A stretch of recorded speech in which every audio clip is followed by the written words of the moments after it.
Bonjour à toutes et à tous, on ne perd pas de temps puisqu'il y a maintenant quelques heures a été dévoilée la nouvelle bande-annonce de Deadpool 3, on a fait la réaction, on a fait une analyse à chaud et figurez-vous que tout juste quelques heures après j'ai déjà deux petites vidéos théories à vous proposer avec la prochaine qui arrivera peut-être dans quelques heures ou demain, je ne sais pas encore.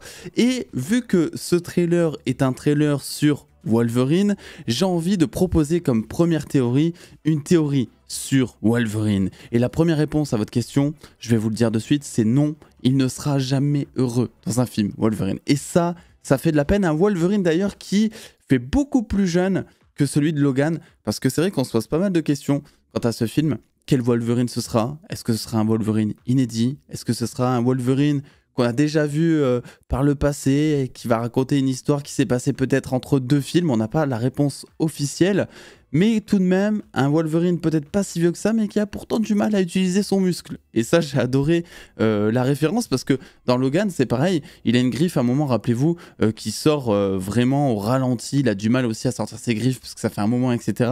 Donc il est peut-être pas si vieux que ça, mais c'est peut-être les ravages de l'alcool dû à sa dépression qui ont fait que maintenant, il a aussi du mal à utiliser donc ses griffes.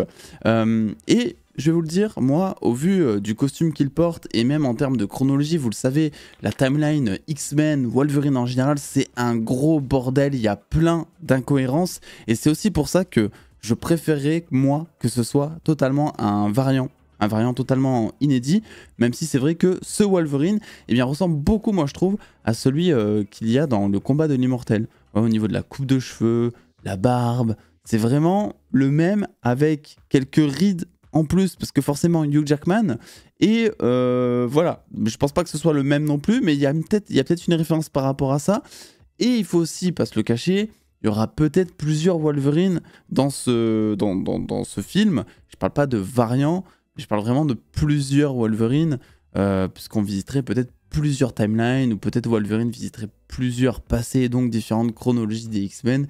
C'est totalement possible. Et donc, la question, la fameuse question, après évidemment la question pourquoi est Gamora, c'est bien entendu, que s'est-il passé dans ce passé de Wolverine? Pourquoi est-ce qu'on est sur un Wolverine aussi déchu, qui a les traits aussi tirés? Quelles sont ses intentions dans le film? À quoi il va servir? Et c'est ce à quoi on va répondre dans cette vidéo, puisque Deadpool lui dit qu'il a totalement abandonné son univers. Tout le monde a l'air d'être mort. Et ici, on a une scène qui fait, je trouve, très cimetière. Tu vois, avec un Wolverine qui se met à genoux juste après, qui réalise et qui regrette peut-être un choix, se rendant compte alors que tous ses potes X-Men sont morts. Et donc, ma première théorie, moi, c'est de dire, sur les trois que je vais vous citer dans cette vidéo, qu'en fait, c'est Kang qui aurait anéanti le monde de Wolverine.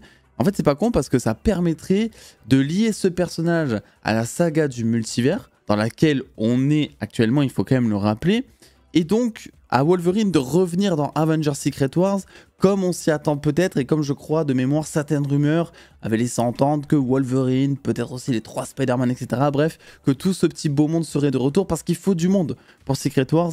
Et Wolverine, tu peux l'introduire comme ça, il faut pas oublier qu'on est dans la saga du multivers et que Deadpool est un film qui sera important, normalement en tout cas, pour la saga du multivers. Alors c'est vrai que Jonathan Majors, il est plus vraiment à la page, mais dans le lore du MCU, Kang existe toujours, et surtout, c'est Kang a existé, quoi, tu vois. On sait que selon les rumeurs, il va y avoir un nouveau méchant, peut-être qui sera introduit dans Avengers Kang Dynasty anciennement, ou Avengers Secret Wars, mais que Kang sera toujours présent. Donc il faut peut-être continuer avec ça, et le fait de lier Wolverine à Kang, ça pourrait être une bonne idée pour rester dans cette saga du multivers. Et Kang, comme ça aurait pu être le cas finalement avec les Avengers dans un film, en fait il aurait fait face aux X-Men dans une bataille totalement épique, il aurait triomphé et aurait laissé Wolverine dans le vide le plus total.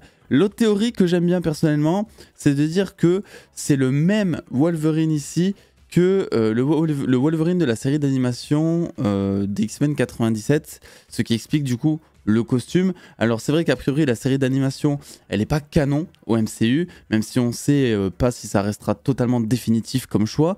Et c'est une remarque en vrai qu'on s'était déjà faite aussi, rappelez-vous, en voyant le fauve dans la scène post-crédit de The Marvels qui avait exactement le même look que son personnage de la série d'animation. Et d'ailleurs moi je suis en train de me dire qu'il vienne de la série d'animation ou pas, il est légitime moi je trouve de se demander si Wolverine ne vient pas même de la même réalité que le fauve, donc où est envoyé Monica Rambeau à la fin de The Marvels. Est-ce qu'ils sont du même univers? Je vous pose la question d'après vous en commentaire. Est-ce que les deux seraient du même univers? Et donc tous les autres X-Men dans cette théorie se seraient fait donc massacrer par les Sentinelles, donc les fameux humanoïdes chasseurs de mutants. On le voit d'ailleurs dans Days of Future Past, Wolvie, juste avant qu'il soit envoyé dans le passé, on voit vraiment un futur totalement apocalyptique, justement, où il ne reste qu'une seule poignée de mutants. Et encore, ils crèvent tous petit à petit. Donc on a le droit de se demander si vraiment la survie de ce Wolverine, elle n'est pas due au fait qu'il se soit planqué pendant 8 ans dans une grotte. Et là encore, je me demande dans cette théorie, pourquoi est-ce que Wolverine serait le seul survivant? Tu vois, c'est toujours la même question qui revient. Il peut se passer du Kang, il peut se passer du Sentinelle. Pourquoi est-ce que Wolverine, qui est lui aussi un mutant, pourquoi est-ce qu'il serait en vie, tu vois, dans ce genre d'histoire? Et pour les deux théories précédentes, il est juste possible que Wolverine ait été envoyé dans le néant durant la bataille. C'est assez courant chez les X-Men d'avoir des distorsions de réalité, des univers qui s'ouvrent. Alors pourquoi pas ça? Pourquoi pas un Wolverine et d'autres personnages qui seraient bloqués dans cette dimension, si on veut, sans pouvoir retourner chez eux? Et d'autant plus que ça expliquerait pourquoi il y a autant de mutants coincés là-bas, comme Azazel par exemple qu'on voit dans le trailer, et pourquoi surtout le TVA a besoin de Deadpool pour aller récupérer Wolverine et sauver le monde. Parce que Deadpool, c'est un être, il faut bien le comprendre, qui est immortel, qui peut se retrouver dans une dimension justement où tout le monde chercherait à le tuer, le mec survivrait. Et du coup, c'est beaucoup moins risqué d'envoyer Deadpool, d'aller le chercher, de le convaincre et de l'envoyer là-bas, plutôt que d'envoyer toute une troupe de soldats du TVA qui se feraient sûrement tous défoncer par tous les mutants et Cassandra Nova, puisque oui, on parlera aussi de Cassandra Nova dans une théorie qui arrivera donc prochainement, parce que c'est un personnage qui selon moi est très intéressant et je pense qu'il n'est pas inconnu notamment à Wolverine justement dans cette chronologie et dans ce lore-là.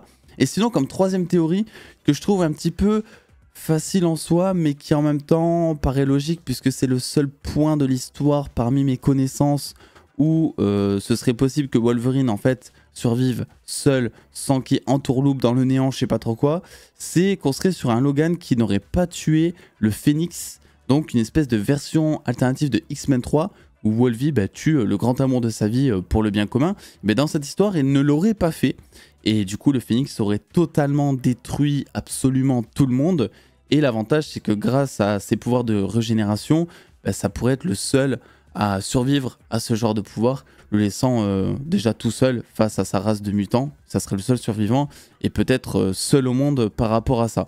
Donc voilà ce que j'avais pour vous aujourd'hui concernant Wolverine. Évidemment, il y aura d'autres vidéos théoriques qui vont arriver le concernant, mais je me suis dit que en termes de mise en bouche, c'était plutôt intéressant de vous proposer 3-4 trucs, de lire vos commentaires, de voir ce que vous en pensez, et ensuite qu'on s'oriente tous ensemble vers des trucs peut-être plus profonds, parce que c'est vrai que même si le trailer, je l'ai dit, ne vend pas du rêve, pour moi il manque vraiment un effet waouh que Disney se préserve, parce que comme je vous l'ai dit, c'est le seul film de l'année à sortir du côté de chez Marvel, et donc évidemment qu'ils vont pas te montrer Wolvie en casque de suite, parce qu'ils vont le mettre dans la prochaine bande-annonce et que ça va recasser internet.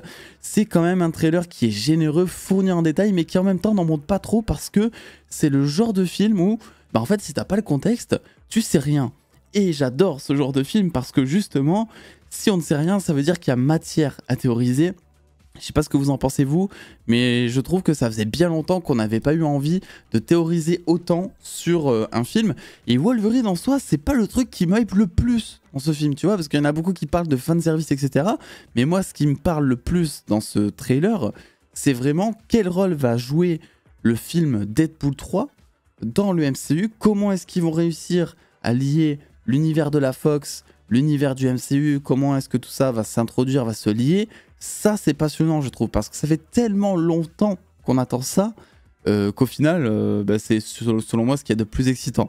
Donc n'oubliez pas de lâcher le pouce bleu, l'abonnement, et on se dit rendez-vous tout à l'heure pour maintenant une petite vidéo sur Cassandra Nova qui arrive prochainement. Je vous fais des bisous, prenez soin de vous, et je vous dis à très vite.